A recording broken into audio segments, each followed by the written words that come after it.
पहले चरण के बाद अब 13 सीटों पर दूसरे चरण का मतदान होना है। भारतीय जनता पार्टी ने प्रचार में पूरी ताकत झोंक दी। प्रधानमंत्री नरेंद्र मोदी के लगातार यहाँ दौरे रहे और क्या कुछ, क्योंकि पहले चरण में मतदान थोड़ा धीमा रहा था, चिंता का विषय था।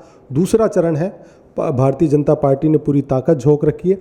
बातचीत के लिए हमारे साथ पूर्व प्रदेश अध्यक्ष और भाजपा नेता, वरिष्ठ भाजपा नेता अशोक परनामी जी हमारे साथ। अशोक जी, आपका स्वागत। धन्यवाद। अशोक जी, पहले चरण में मतदान बहुत फीका रहा था, चिंता का विषय पार्टी के लिए भी है।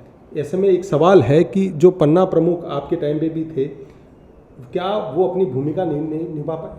देखिए, इस समय जो परसेंटेज जो कम हुआ, उसका सबसे बड़ा रीज़न तो ये था कि उस दिन शादियां बहुत थी। फिर कंटिन्यूस 3 छुट्टियां आ गई, तो छुट्टियों में लोग बाहर चले गए और शादियों के कारण ये 2% है थोड़ा कम आया। परंतु कार्यकर्ताओं में पूरा जोश था। पन्ना प्रमुख पूरे मुस्तैदी से काम कर रहे थे। और जहाँ तक जयपुर की बात मैं करूँ तो जयपुर में 62.5% पोलिंग हुई है। कई जगह पे पोलिंग कम हुई है, उसका एक यही रीज़न है। एक जैसे जैसे चुनाव बढ़ रहा है, दावे और लगातार बयान भी बदलते जा रहे हैं। अब सैम पित्रोदा का कांग्रेस की ओर से बयान आया है कि विरासत टैक्स लगाया जाना, उस पर चर्चा की जानी चाहिए, ऐसा अमेरिका में कानून है। उसको लेकर प्रधानमंत्री जी ने भी कहा है कि कांग्रेस जिंदा रहने के बाद भी और मरने के बाद भी टैक्स लेगी। देखिए, मैं तो इतना ही कहूँगा, जब से देश आज़ाद हुआ निरंतर कांग्रेस की सरकार रही। 55 वर्षों तक कांग्रेस की सरकार ने राज किया। टैक्स किसने इम्पोज किए, टैक्स किसने लगाए? सभी टैक्स उनकी देन है।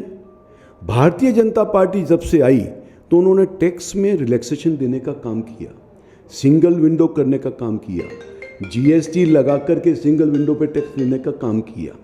आज व्यापारी को टैक्स के माध्यम से काफ़ी रिलीफ यदि किसी ने दिया तो वो भारतीय जनता पार्टी ने दिया। एक मुद्दा जो लगातार सामने आ रहा है कि जनगणना की बात, राहुल गांधी कह रहे हैं कि हम न्याय की बात करते हैं और भारतीय जनता पार्टी मुद्दे भटकाने का काम करती है, वो आपस में वैमनस्य पैदा करती है।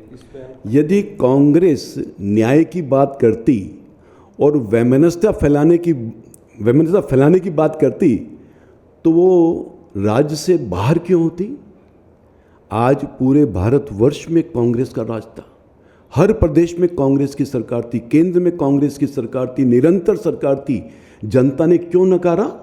क्योंकि कांग्रेस की जो एक तुष्टीकरण की जो राजनीति थी, उसके कारण उसकी ना तो कोई नीति थी, ना ही कोई रीति थी, ना ही उसका जो एक होता है ना पार्टी की विचारधारा, वो सब समाप्त हो गई थी। इसलिए जनता ने नकार दिया और भारतीय जनता पार्टी को स्थापित करने का काम किया।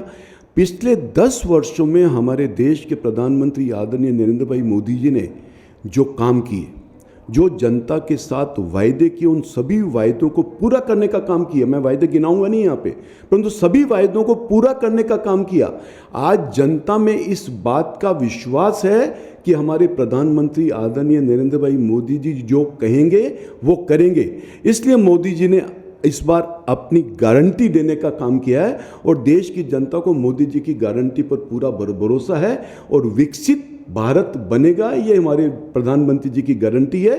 और उसी गारंटी के आधार पर पुनः एक बार फिर मोदी सरकार और इस बार 400 पार का जो हमने नारा दिया है उसको हम साकार करेंगे। कांग्रेस कह रही है जुमला है और देश की जनता भी साकार करेगी।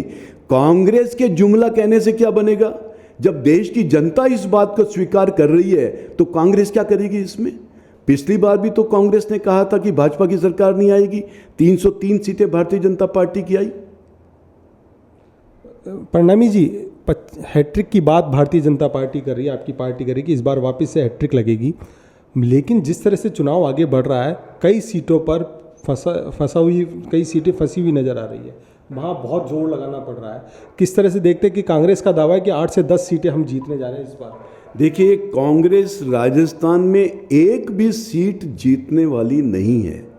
25 की 25 सीटें पुनः राजस्थान प्रदेश में भारतीय जनता पार्टी जीतेगी और हमारे देश के प्रधानमंत्री आदरणीय नरेंद्र भाई मोदी जी के हाथों को मजबूत करने का काम करेगी। बिल्कुल। तो ये थे अशोक परनामी जी हमारे साथ, और दावा कर रहे हैं कि इस बार जो है वो वापस से भारतीय जनता पार्टी की हैट्रिक लगेगी, क्योंकि प्रधानमंत्री नरेंद्र मोदी की गारंटी पर जनता को भरोसा है और तमाम वो वादे जो जनता से किए गए थे वो पूरे हुए हैं। परनामी जी, हमसे बातचीत के लिए आपका बहुत बहुत आभार। बहुत बहुत धन्यवाद।